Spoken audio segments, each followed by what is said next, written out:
Welcome to Advanced Data Analysis 2 with me, Erik Erhardt, Professor of Statistics at the University of New Mexico. In this video, we'll complete Chapter 11 on Logistic Regression as we discuss a historical example, the O-ring data from the Challenger space shuttle launches. So I'm going to start by giving some background. I was in T-minus 21 seconds. fifth grade solid rocket booster engine gimbal now when underway. the Challenger went up. And I'm going to skip ahead in this video. This was the last launch of the program confirmed. Challenger. Krista McCullough, a teacher, was on this ship. At 94%, shortly. Running normally, 3 good velocity, 2257. So the 25th Space Shuttle mission is now on the way after more delays than NASA cares to count. This morning, it looked as though they were not going to be able to get off. 1 minute 15 seconds. Velocity 2,900 feet per second. Altitude 9 nautical miles. Downrange distance 7 nautical miles.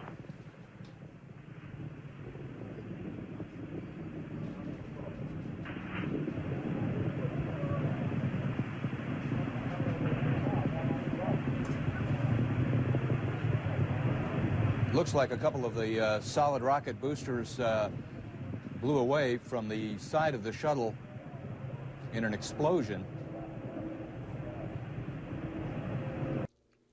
So I was in fifth grade, and it was a TV was wheeled into the classroom, and the students of the class all watched this happen. And I remember being talked to by counselors afterwards about what happened. And so stuff that I got out of your seal.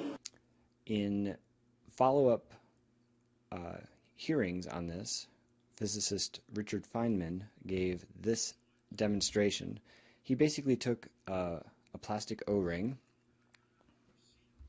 and he put it into a nice glass of and I discovered that when you put some pressure on it for a while and then undo it, and then he clamped it doesn't stretch back, it stays the same for a dimension. little In while, other words, and he removed the clamp for a few seconds at least, how the more seconds than elasticity that. of that rubber There's no basically resilience held, in this particular material was gonna seal when it's at a temperature of retained 32 its shape or degrees. not. And I the believe problem that has is- some significance for our problem.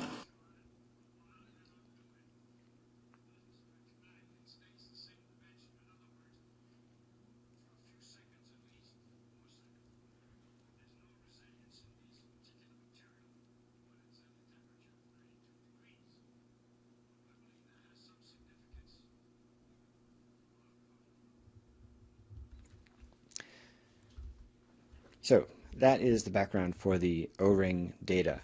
The Challenger flew a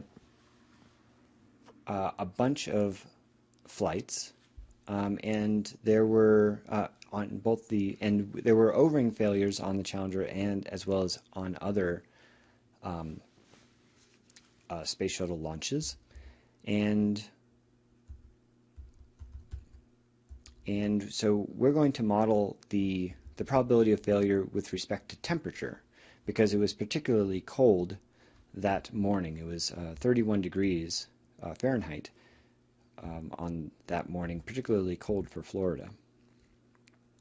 So we have, all right, so let me just scroll on down a little bit and we'll take a look at the data. So we have 23 flights, case 1 through 24. We have certain flight numbers, and we have on each shuttle, we had 6 O-rings, and so in this column 6 is the number of O-rings that failed on that flight. And I'm going to make this a binary variable just into y, which just says, was there at least one O-ring failure or not? And so there's zeros and ones in this column. We have the temperature of that flight. And one thing you can note about the temperatures, which are sorted from in ascending order here, is that the coldest flight here was 53 before the last flight, and that temperature on the last flight was 31, up to 81 in the is the warmest. We also have pressure here, and do I have a description of what that variable is? Okay, it's not one that we're really looking at anyway. I stand corrected. It is one that we're going to look at. Let's see if we can find pressure here. Okay, O-ring, temperature and pressure. So this must be some internal measurement of pressure on the O-ring, and it's clearly measured at a fairly coarse amount. We've got 50, 100, and 200 as separate values. All right, so let's build a regression model for the probability of O-ring failure based on temperature and pressure. And we used these plots last semester from the Pop Bio package, the logistic histogram plot, which we've got ones are failures up top, zeros are non-failures at the bottom, and we've got histograms for each, as well as a fitted logistic regression curve, and we've got that marginally for each temperature and pressure. We're going to build a model that possibly includes, that starts with both of them, and then we can do some model selection from there. All right, so let's go ahead and fit our generalized linear model, binomial logistic, using success and failure as the two response columns and temperature as pressure as the predictor variables. We'll start off by doing a Goodnessoffit test, which has a large p-value, so it seems that this is a fairly good, or we don't have evidence that this model does not fit the data. We can test the global hypothesis of whether you need temperature and pressure, either them at all. So the null hypothesis is that the coefficients for both temperature and pressure are equal to 0. We'll use the Wald test for that, and we'll test terms 2 and 3, which are temperature and pressure, remembering that the intercept here is term 1. So are both of these coefficients both equal to 0 or not? And when we test that at a p equals 0.1 level, oh, well, that's the p-value, 0.1, which is a fairly large p-value, basically consistent with the null hypothesis, suggests that possibly both of these variables could be equal to 0. Now, I will note that this is not a very powerful test, and so I'm gonna continue a little bit and see how we do. So if we do test our model summary here, we see that pressure seems to not be significant, but temperature is. Okay, so let's go ahead and refit the model and drop pressure since it was not significant. We have only temperature. Again, the model based on the deviance statistic is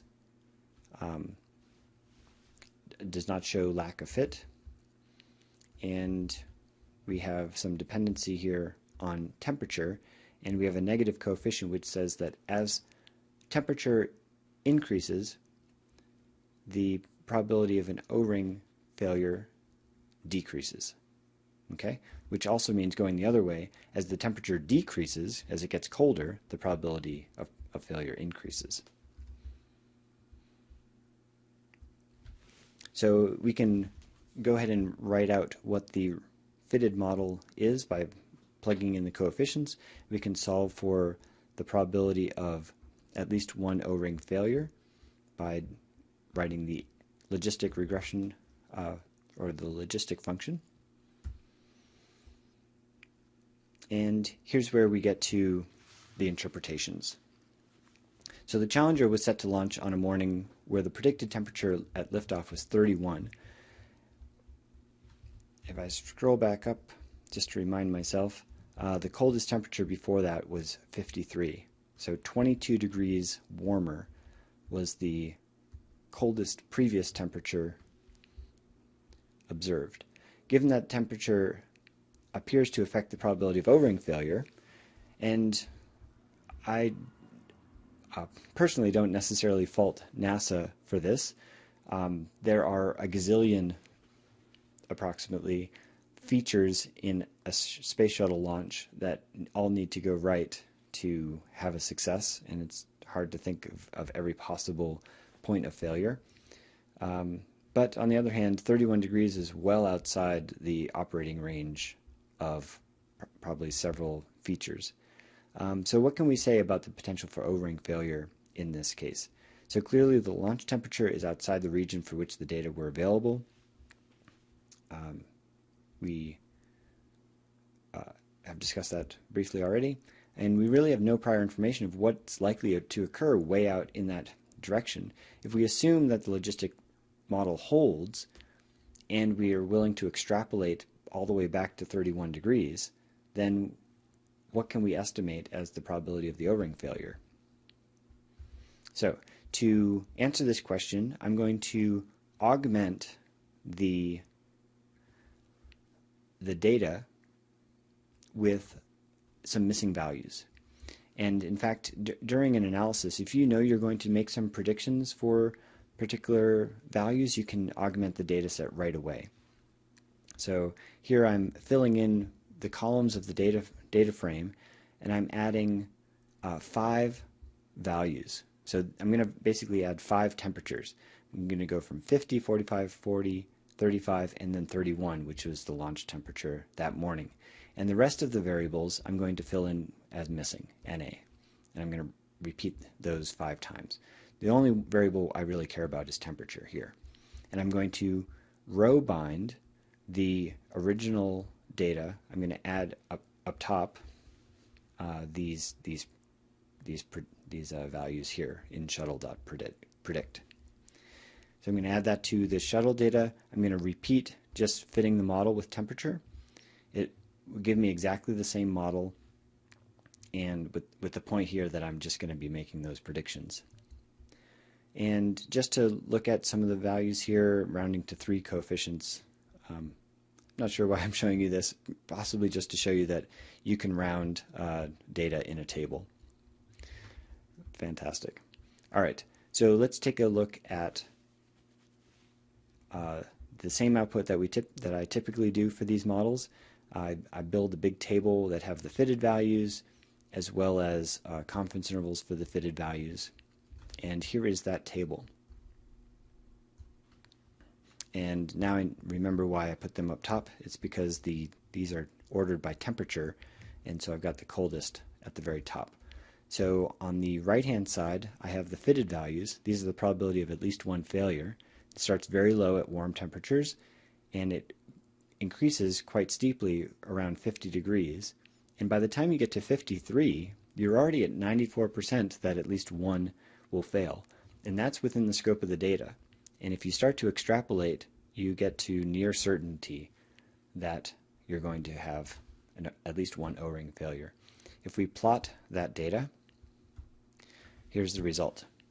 So temperatures along the horizontal axis, 31 degrees is at the left-hand point of this. You can see the wide confidence region.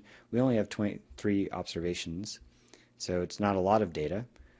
And in particular, you can see the confidence range around the regression line to the right is quite a bit narrower, in part because there's lots of data there. And as you get out to the left beyond the scope of the data, or where there's sparse data, we have more uncertainty, so you get wider bars. But you can see that is a scary proposition when you're counting on O-rings for survival. So that is the end of the chapter.